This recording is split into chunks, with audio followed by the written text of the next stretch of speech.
Hey guys, how's it going?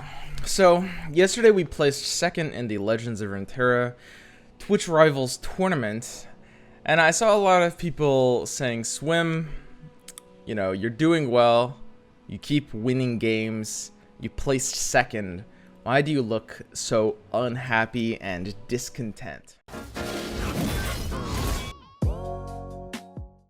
Now, this isn't going to be about my match versus Mogwai, which apparently became full-blown drama for several hours before people actually got an idea of the situation, which was that Twitch Rivals has a 50-minute time constraint on each match. The entire best out of 3 must be played within 50 minutes, and a tie gets awarded outside of that window. I think that, it's good tournaments, and I'm glad Twitch is putting them on, and it's like net positive for the community overall. I think this Rivals in particular had a few like admin issues that other Twitch Rivals in the past, at least the ones I've played and the ones I've heard about, haven't had. For example, there was one issue where I didn't even hear about this until later, but like Firebat had he lost a game because his opponent used a deny that wasn't in the registered deck list or something like that, and that wasn't properly administrated. The match I had against like Kriparian should have been technically overtime, but I gave him the win, and there was a few like kind of like awkward sort of like timing ruling inconsistencies overall. And then of course you've got other high level players that have good viewership, like BBG or Alan not getting invited. Basically there's a whole like kind of community circle jerk drama thing going on right now. Just letting you guys know, this video is not about that. Although I'd be lying if I said that whole thing wasn't contributing to my overall discontentment yesterday. No, this video is going to be about something else entirely. Something that is kind of a lesson I think that's important, that is entirely beyond important, like entirely necessary to understand if you want to play card games in any sort of serious way, like even like pre-tournament, if you just want to play like ranked ladder, if you spend a lot of your times on them. But I also think it translates extremely well into kind of like an overall life lesson, actually. Now I'm gonna have to make this quick because I'm actually currently late for my stream at twitch.tv/stream, where we're live every day, sort of, asterisk. And anyway, it's a great place to, come hang out and berate me for making bad plays. I wish I could pretend that it was always on time, but the fact that I'm currently, you guys are hearing me record this when I'm supposed to be streaming right now, so they're not always on time. And what I want to say is basically very simply summed up as you should focus on what you can control and not what you can't. But beyond that, that should be such a core part of your decision-making process that you should have what you can control be the basis for your positive and negative feedback for yourself. Now let's actually dissect that word salad that I just vomited out, because I do actually think this is extremely important to understand. Like, some of your guys' lives will probably be changed by being able to adopt this fully. So let's begin with a story from the poker world. Now, to be perfectly honest, my memory on this story is like a little bit rusty, so it's possible a few of my details are wrong. But as far as I remember it, basically there was a large event. It might have been a World Series or something like that, and I believe it was Phil Ivey who won a large event and like got first place, got a huge prize pool, and like immediately after that, he actually effectively declined the after party, right? He didn't go into any sort of after party, and instead he right away just looked back at the log history of the game, the VODs as it were in this case, and was just trying to correct where he misplayed, right? And now that's going to be really counterintuitive to a lot of people, which is the idea that, oh man, you can be in that situation where you'd really, most people would be in celebration mode, and instead you can be extremely self-critical and, making sure that you're doing better next time, even though you just won an event. And that's pretty similar to how I was feeling yesterday as well. Now let's look at an actual opposite example where there was another tournament. I forget which. It was one of the Duels of Runeterra. I think it might have been a Jam Fest. But there was another tournament where I went 5-0 in the Swiss. I lost the first round of single Elim the following day. If you're watching, if you watched it, I think it was on this channel, so you might actually remember that series if you happen to have seen it. But basically, that was an interesting one because I lost that one and I was pretty happy overall. I mean, I made a few misplays. There's always gonna be minor things looking back, you know, outside of course hindsight bias. There's minor things looking back that you can focus on and touch up on and self-correct. Always. There's never not like at least a couple of things. But in that case, I was fairly pleased with myself. And here, I'm not so happy. What's going on? Well, basically, it comes down to this. Focus on your decisions as a player and not the results that come from those decisions. We are playing card games, and card games are largely RNG processes. There's a lot of randomness that goes on in them, right? Your focus as a card game player is to simply control that randomness to the best of your ability, period. And in a weird way, you do this by ignoring it. If you played well, you should feel good, regardless of the outcome. If you play poorly, you should feel bad, regardless of the outcome.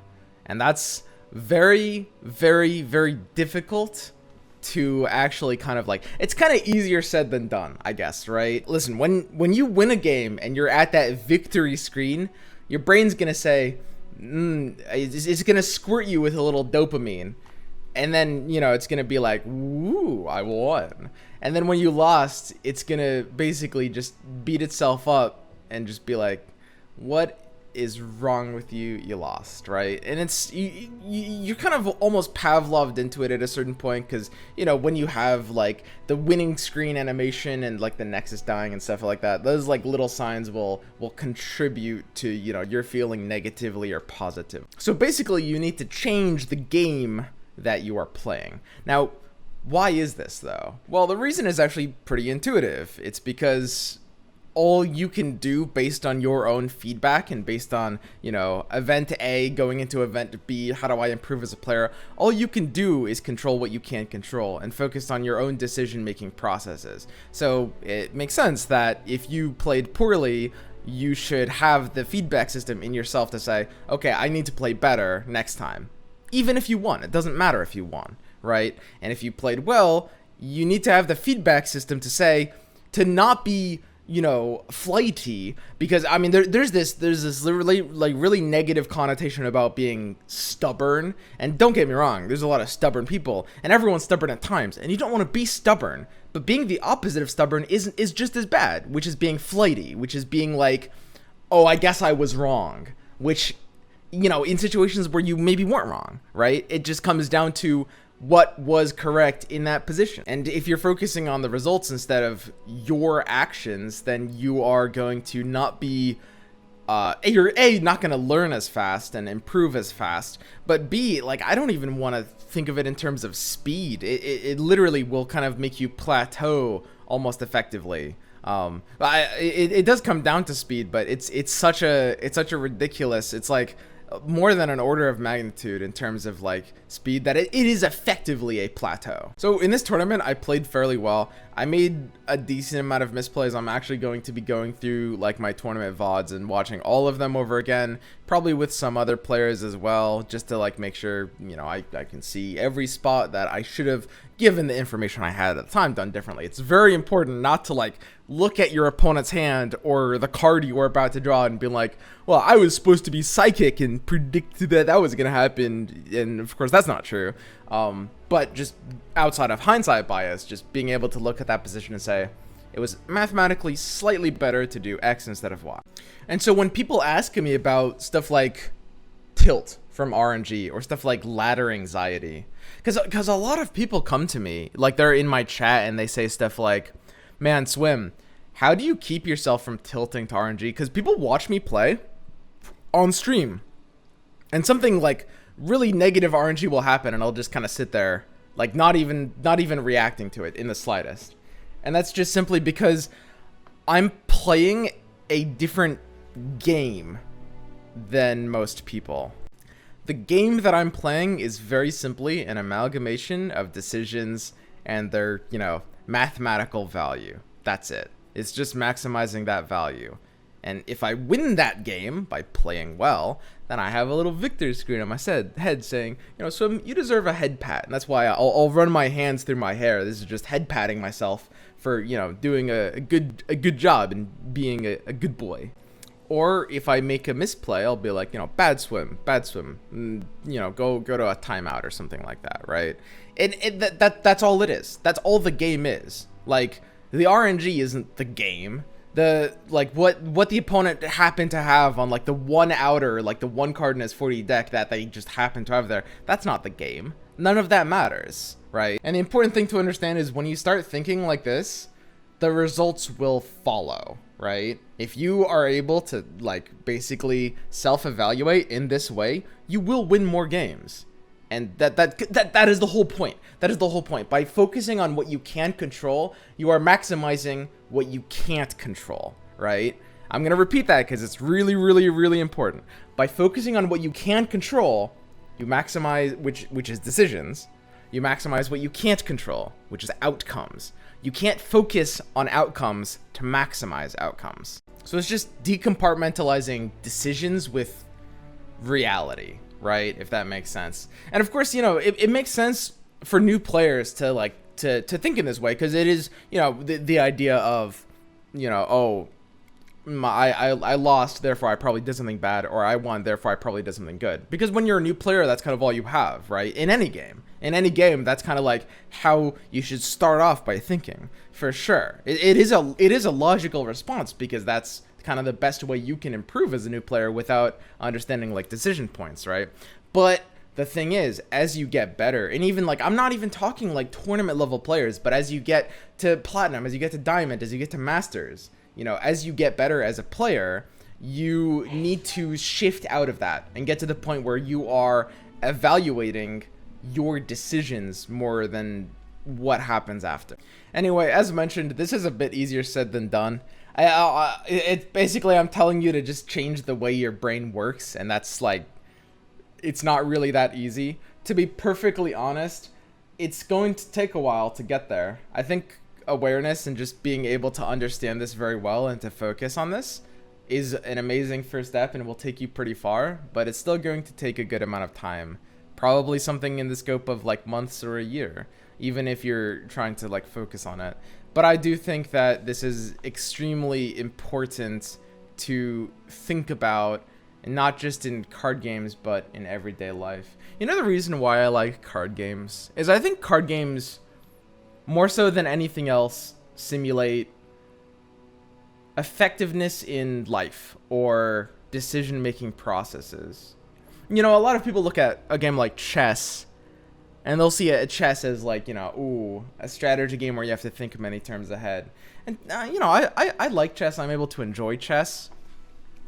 But it's not quite the same for me, because chess is a game of perfect information, effectively. Now, there's an asterisk there. There's few things you might comment, but effectively, it's perfect information, right? And life doesn't really work like that, right? But then you've got card games, which are able to mimic all sorts of life decisions. Like, if you will let them, being...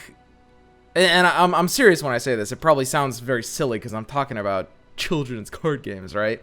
But if you let them, card games will teach you a lot about life and about decision-making processes as a whole. Because life is about imperfect information and making the most of it. And I'm talking about every life decision, right? Like who you should end up with, what kind of job or career path you should go down, that kind of shit, the bigger stuff. But just understanding probability, understanding... in the world of poker, bankroll management, fundamentals like the Kelly criterion will teach you a lot about how to live everyday life. And I was planning on doing like a video about this, like, 5 in my head it's 5. I can't think of 5, but my YouTuber brain goes to 5 things that poker will teach you about, real world decision making or something like that. I don't know. I would need to actually like write the script for that and everything, but there's a lot. That's kind of the thing. There's a lot that you can learn from card games if you let them teach you. In this case, every single thing that I've detailed in this entire video has been a different form of the Greek Stoicism principle, right? Which some of you guys might be aware of. There's a lot of like books and material on the matter. But it's effectively all of the same principles, but in kind of like real life context, which is simply focus on decisions, don't focus on outcomes, and everything will get better if you just train yourself to do exactly that. Now, one thing I do want to make clear is it's not just about focusing and tuning up. It's about getting your brain to the point where it will literally start giving you feedback in the right way. It'll start giving you feedback when you do well, regardless of outcome, and feedback negatively when you do poorly, regardless, or when you perform, when your decisions are poor, regardless of outcome. So if anyone, wants to take a gander at that angle, I'd recommend, there's always the classics, Meditations by Marcus Aurelius, but I actually recently really liked The Obstacle is the Way by Ryan Holiday. Those are some good books that can teach you a lot on the subject and will make you have a happier and more fulfilled life. Anyway, that's it. I'm like 2 hours late for my stream at this point, so I gotta bounce and hit them up, guys. It's been great. Peace out, boys.